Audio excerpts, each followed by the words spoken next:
Assalamualaikum warahmatullahi wabarakatuh.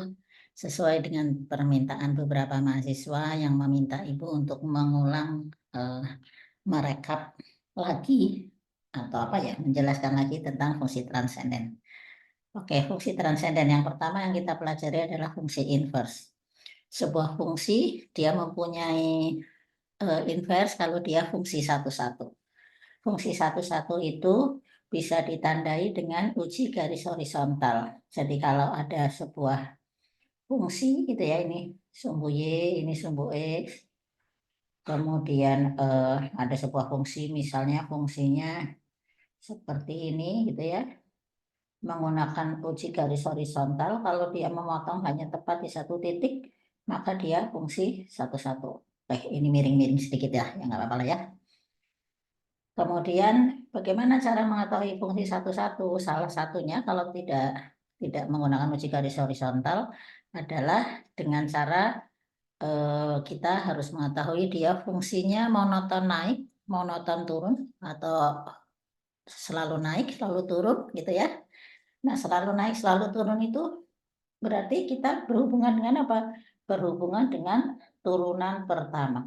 Oke, kalau dalam sebuah eh, kalau pada sebuah daerah definisinya ya, pada sebuah daerah definisinya f aksen X misalnya dia lebih dari 0, berarti kan dia monoton naik. Seperti yang gambar ini. Ini kan dia selalu naik. Ya karena selalu naik, maka dia fungsi satu-satu. Toh kalau kita lihat dengan uji garis horizontal juga memotongnya kan tepat di satu kali. Tepat di satu titik, maaf. Karena ini mengisinya agak tergesa, jadinya mau pulang Bandung nih biar bisa menunggu kalian ujian, jadinya salah-salah ngomong dikit, mudah-mudahan nggak ada yang salah ya. Turunan pertama kurang dari 0 artinya dia monoton turun seperti gambar ini. Dia monoton turun, monoton tidak harus garis lurus ya, cuma untuk kasus ini garis lurus. Kita lihat misalnya, nah dengan uji garis horizontal dia memotong selalu, garis horizontal itu memotong satu tepat di satu titik setiap garis horizontal. Nah, bagaimana kalau kita bicara bagaimana kalau fungsinya seperti ini, fungsinya seperti ini. Itu contohnya fx sama dengan x kuadrat, dia punya inverse, padahal dia bukan bukan fungsi satu-satu. Dengan uji garis horizontal pun dia memotongnya ketahuan sekali dua kali. Nah, untuk kasus-kasus seperti ini, seperti sudah dijelaskan di kelas bahwa eh, daerah definisinya yang kita batasi. Oke, daerah definisinya dibatasi, misalnya dibatasi dari mana? Misalnya dibatasi dari 0 sampai tak hingga gitu ya, 0 sampai tak hingga, maka di sini dia fungsi satu-satu. Itu prolognya untuk inverse. Jadi sebuah fungsi mempunyai inverse kalau dia adalah fungsi satu-satu. Sampai sini jelas ya? Kemudian bagaimana mencari inverse ini sudah pernah dijelaskan dan rasanya kemungkinan bahasanya Anda tidak tidak perlu Ibu jelaskan lagi rasanya. Kemudian kita masuk ke fungsi logaritma natural. Fungsi logaritma natural yang kita kenal sebagai fungsi fx sama dengan ln x gitu ya. Ini daerah definisinya 0 sampai tak hingga. Grafiknya, kalau kita bicara ln X, grafiknya adalah ini sumbu X, ini 0, ini sumbu Y, grafiknya kurang lebih seperti ini. Angka 1 di sini. Ya, jadi ln 1 adalah 0. Ini grafik fungsi ln X. Oke, grafik fungsi ln X sudah, sekarang kita bicara turunannya. Turunan pertama, jadi kalau tidak fx sama dengan x, maka turunan pertamanya adalah gitu ya, f aksen x-nya adalah 1/x. Ini ya, lihat di sini. Sehingga kalau fx-nya adalah ln u, maka f aksen x-nya adalah 1/u kali turunannya u. Sudah, yang dipakai hanya itu, gitu ya. Kalau bicara turunan ln, maka dia 1/x turunan ln X 1 per X, turunan dari ln U 1 per U. Kali U aksen. Lihat ya. Penulisannya bisa begini. Turunan pertama dari ln U adalah 1 per U kali U aksen. Oke ya. Jelas ya. Oke. Dengan demikian kemudian ingat ya. Jadi contohnya apa? Contohnya misalnya kita diminta mencari fx sama dengan ln dari x kuadrat tambah 3x misalnya. Maka turunan pertamanya adalah 1 per U, 1 per x kuadrat tambah 3x kali turunannya. Turunannya adalah 2x tambah 3. Jelas ya? Misalnya fx sama dengan ln misalnya. Ln dari sin 3x. Oke. Maka f aksen x adalah 1 per sin 3x. Oke, tulis dulu 1 per sin 3x, 1 per U kali turunannya sin 3x. Turunannya sin 3x adalah cos 3x kali turunannya ini adalah 3. 3 cos 3x. Seperti ini. Jadi cos per sin berarti 3 kotangan 3x. Oke, jelas ya? Itu kita bicara turunannya.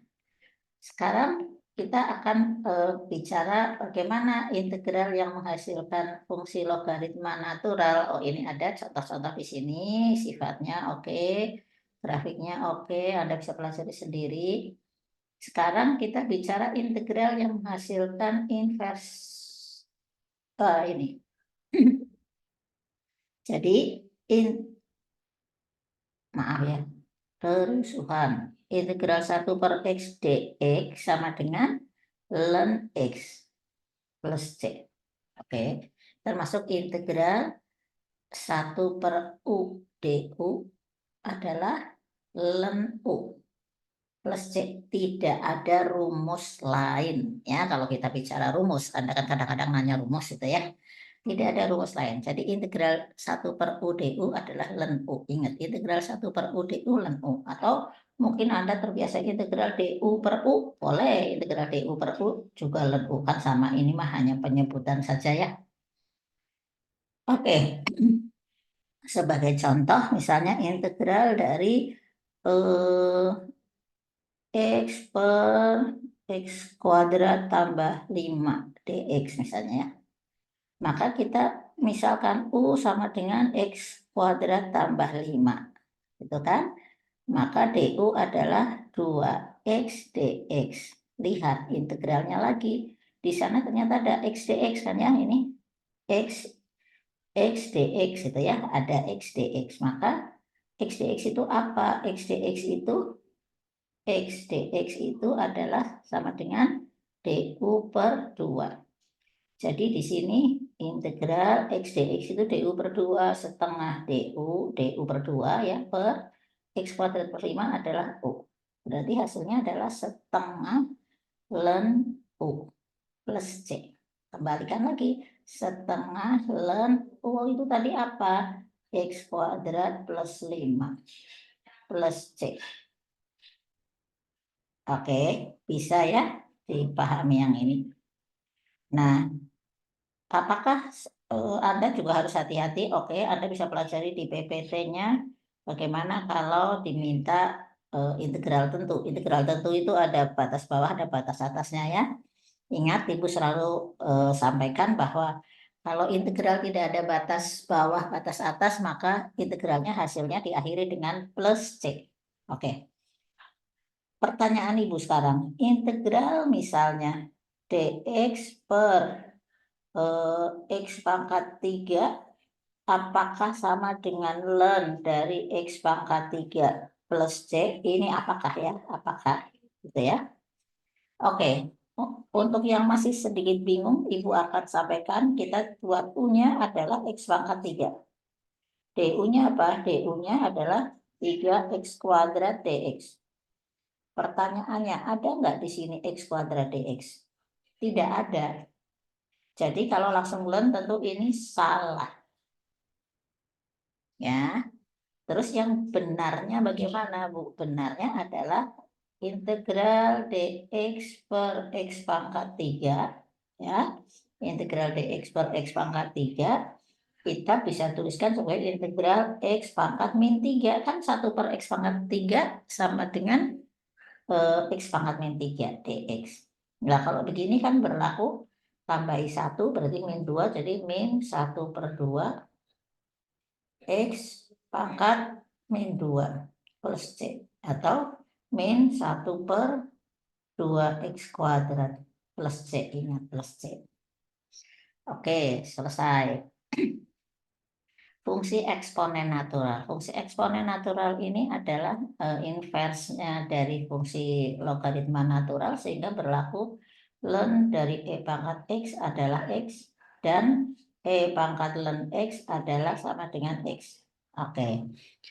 Hal yang paling penting dari ini turunan gitu ya. Kalau kita diberi x sama dengan e pangkat u, maka turunan pertamanya adalah e pangkat u kali ya, kali turunannya u. Jadi kalau misalnya diberi fx sama dengan e pangkat sin x, sin 3x, sin 3x lagi nggak apa-apa ya. Turunan pertamanya adalah e pangkat sin 3x kali turunannya sin 3x tadi, 3 cos 3x. Oke. Integralnya bagaimana? Integralnya e pangkat u du itu kita hanya punya e pangkat u plus c, tidak ada yang lain. Sehingga ketika diminta menghitung integral x, e pangkat x kuadrat dx misalnya, pokoknya kalau ada e pangkat sesuatu, maka yang dimisalkan adalah sesuatunya sebagai u. Maka u sama dengan x kuadrat. Sehingga du adalah 2x dx. 2x dx. Ada nggak x dx? Oh ada, ini x dx. Ya, integralnya menjadi integral e pangkat u. X dx-nya ternyata setengah, kan dipindah ke kiri ya. Setengah du. Sama dengan setengah e pangkat u. Integralnya kan plus c. Setengah e pangkat punya apa tadi? X kuadrat plus c. Oke, itu e pangkat. Selebihnya menghitung turunan Anda mudah-mudahan bisa belajar sendiri, tidak usah diulang lagi, cukup clear di sini. Sekarang kita masuk ke fungsi eksponen umum. Fungsi eksponen umum itu katakanlah kita tuliskan sebagai fx sama dengan apa ini, a pangkat x gitu ya. Maka turunannya Anda sudah pernah dijelaskan di kelas ya. Namun kalau saat ini ingin disampaikan, Anda mungkin bisa pelajari sendiri. Ini adalah, ingat-ingat saja, a pangkat x ln a. Kan kalau turunan fx sama dengan e pangkat x, turunannya tadi apa? Turunannya adalah e pangkat x. Tapi kalau fx sama dengan a pangkat x, maka turunannya adalah a pangkat x ln a. Sehingga kalau kita diminta mencari turunan dari a pangkat u, maka turunan pertamanya adalah a pangkat u. Gitu ya, sama ya motifnya ya, model skema A, apalah namanya itulah ya. A pangkat u ln a, jangan lupa. Berarti tinggal apa kan a pangkat u. Jadi tinggal kalikan turunannya u. Oke. Integralnya bagaimana? Oke, kita ingat integral e pangkat u du. Ingat, ini kita hanya punya e pangkat u plus c. Integral a pangkat x dx, perhatikan adalah sama a pangkat x. Ya, tapi dikali dengan 1 per ln a plus c. Oke.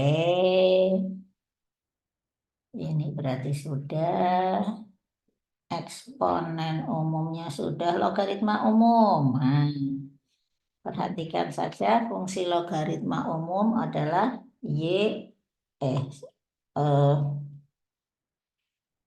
Y sama dengan